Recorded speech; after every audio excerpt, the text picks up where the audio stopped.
و چې کوڅې لا د یار کله هم داخل شم چې کوڅې لا د یار کله هم داخل شم پکې شکل د رقیب به مردار وینم.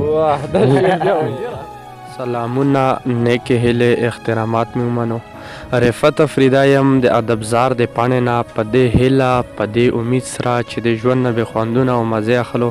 ملګرو نن راغلي یو نالې بوډۍ له چې د مونږ ګران او محترم اقرار افریدی صاحب ژوند کوي. د دغه نه د ژوند په اړه تپوسونه هم کوو، خو د ټول نه مخکې د ادبزار په پاڼه کې ورته هرکله یو رفت صاحب ډېره زیاته مننه چې تاسو دومره تکلیف او زیار وکړو او تر مو پورې راغلو. تاسو ملګریو هم ډېره مننه او شکریه. الله مو خوشحال وبودله. ډېره زیاته مننه د تاسو هم مننه کوو چې په دومره لاند تانګ وخت کې موږ له وخت کلو. اقرار صاحب د ملګرو سره خپل ځان اشنا کا یعنی پیژنګلو سو کا. زه چې کوم د بوډۍ د نالې ملکدین خیلو سره تعلق ساتم په قوم د زغه خیل یم او دلته چې کوم د په ناله کې چې کوم د ژوند شپې ورځې حساب کوم. خپل نوم چې کوم د نوشاد دو په ادبي دنیا کې چې کوم د په اقرار نوم باندې یادېږم. ډېره زیاته مننه. ډېره مختصر اندازه تاسو خپل تعارف وکړو. زه یم چې په شروعات کې د ملګرو ادبي د تندې د متولو لپاره د موږ سره یو کلام شریک کا. غزل مطلب رفت صاحب چې رازره درومه لیوانیه بس ماښام شو کنه. رازره درومه لیوانیه بس ماښام شو کنه. زه چې ورزو په مکادې له وخت د جام شو کنه. مننه. ما ویل چې اوبه یې کړم زه ښه تماشه د حسن. ما ویل چې اوبه یې کړم زه ښه تماشه د حسن. څه بدقسمته یم د ښکلي راته پام شو کنه. او بس دی د یار غمه په ما باندې نور څه کوې ته. بس دی د یار غمه په ما باندې نور څه کوې ته چې مې په زړه کې و کوم زور هغه تمام شو کنه.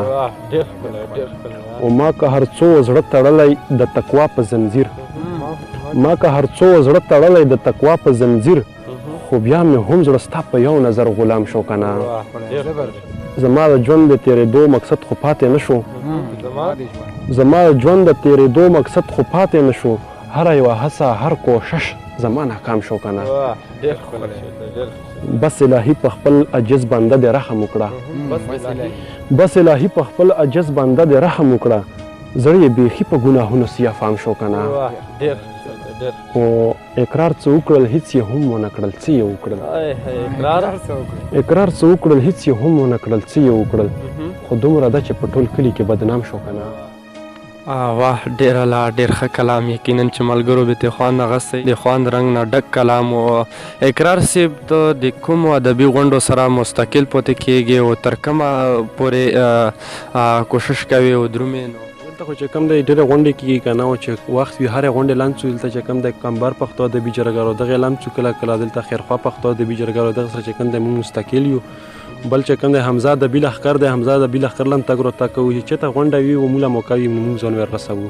ډېره لا ښه خبره رو چې د ادبي غونډو سره څوک پاتې کېږي د هغو کلام هم ښه وي. لکه څنګه د اقرار افریدي صاحب یو کلام تاسو واورېدو نور کلامونه بیا هم تیار وو. نو اقرار صاحب نور هم د موږ سره شریک کا چې ملګري ته خوند و. د غزل دی چې د نن داسې بدل په گفتار وینم. چې د نن داسې بدل په گفتار وینم. ستا د زړه په شیشه ګرد و غبار وینم. چې د نن داسې بدل په گفتار وینم. ستا د زړه په شیشه ګرد و غبار وینم. اړوي د مخ رنګونه له کینې نه اړوي د مخ رنګونه له کینې نه نن د څه په رنځ د حسد بیمار وینم. و ځان ته ځیر چې شوم د زړه په هدیره کې ځان ته ځیر چې شوم د زړه په هدیره کې قتل عام د ارمانونو بسیار وینم.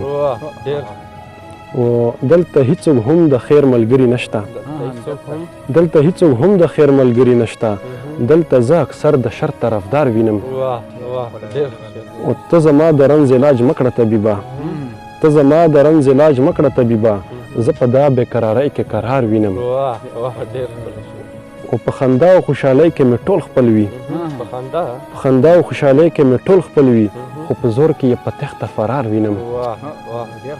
او چا زغملي چې د ستونزې په ماضي کې چا زغملي چې د ستونزې په ماضي کې مستقبل د هغوی باغ و بهار وینم. او چې کوڅې لا د یار کله هم داخل شم چې کوڅې لا د یار کله هم داخل شم پکې شکل د رقیب به مردار وینم.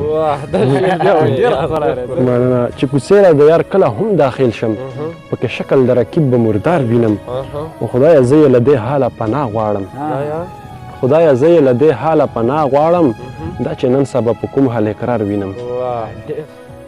واه ډېره لا ډېر ښه کلام یقینا چې ملګرو بېتې خوند اخیستی وي ځکه چې هر اړخیز شاعري رو اقرار افریدی صاحب یو نور هم سره څه شریکه چې ملګري ته خوند واخلي. غزل مطلب چې د عقل او د زړه مې تړون راغلو داسې لږ غوندې مې زړه ته سکون راغلو او ما خو عشقه صرف ته وې رابللې ما خو عشقه صرف ته وې رابللې تا سره خو وسوسې او جنون راغلو او لا خو پوی سره د وصل په خوند نه وو لا خو پوی سره د وصل په خوند نه وو چې ترمنځه زمونږ یاره بېلتون راغلو او زه خو هغسې یم ورک له ځانه ورکه زه خو هغسې یم ورک له ځانه ورکه ورک په ما پسې خپل ځان په لټون راغلو او د قلم د سایې رنګ یې څه بدل کړو د قلم د سایې رنګ یې څه بدل کړو چې څوکې لره سوی مضمون راغلو او هیڅ په پته او درک دې پوهه نه شوم هیڅ په پته او درک دې پوهه نه شوم چې په تلو تلو کې مو ښکلیه سمون راغلو او ښکلیه داسې څه خواږه دې وربخلي ښکلیه داسې څه خواږه دې وربخلي چې اقرار دې نن له دره ممنون راغلو. واه ډېره لا ډېر ښه کلام یقینا چې ملګرو بېتې خوند اخیستی وي.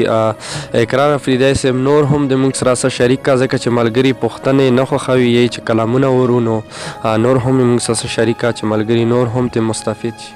غزل مطلب رفت صاحب چې لکه څه بل شی دې ګډ کړی و ساقي په جام کې لکه څه بل شی دې ګډ کړی و ساقي په جام کې چې پرېوتم و پاڅېدم د ماښامي په جام کې لکه څه بل شی دې ګډ کړی و ساقي په جام کې چې پرېوتم و پاڅېدم د ماښامي په جام کې کړمه خاطر د هر سړي د میکادې نه بهر کړمه خاطر د هر سړي د میکادې نه بهر دلته کې نه کوم خاطر د چا بیخي په جام کې او دې زمرو سترګو خو یې زه تر میکادې راوستم دې زمرو سترګو خو یې زه تر میکادې راوستم دلته کې هم را تیار برندې غړوي په جام کې او دا استراب او دا غمونه زما یو ورځ نه ده دا استراب او دا غمونه زما یو ورځ نه ده دا ما راوړي د ازل نه یې تندي په جام کې او اوس پکې ولټوه ښه او بد مې واړه اشنا اوس پکې ولټوه ښه او بد مې واړه اشنا درته مې راوړه مکمله زندګي په جام کې او زه په مثال لکه خزان یم زما سره څه زه په مثال لکه خزان یم زما سره څه قدرته څه چې دي تا ایښي د سپرلي په جام کې اقراره دا په څه پوهېږي دا یې څه نه خبر اقراره دا په څه پوهېږي دا دې څه نه خبر تا ورته راوړل ملغلرې او غامي په جام کې. واه ډېره لا ډېر ښه کلام یقینا چې یو تر بله یې کلامونه ښه وو ملګرو بېتې خوند اخیستی خو ملګریو نه ځانګړې غوښتنه چې تر نورو ملګرو پورې د موږ د شعرونه جذبات احساسات ور ورسوو د نه غواړم بې اجازت د اقرار افریدي صاحب هم مننه کوو چې موږ له یې وخت روکو او د مظهر افریدي صاحب هم مننه کوو چې موږ سره پت پالي د نه غواړم بې اجازت الله په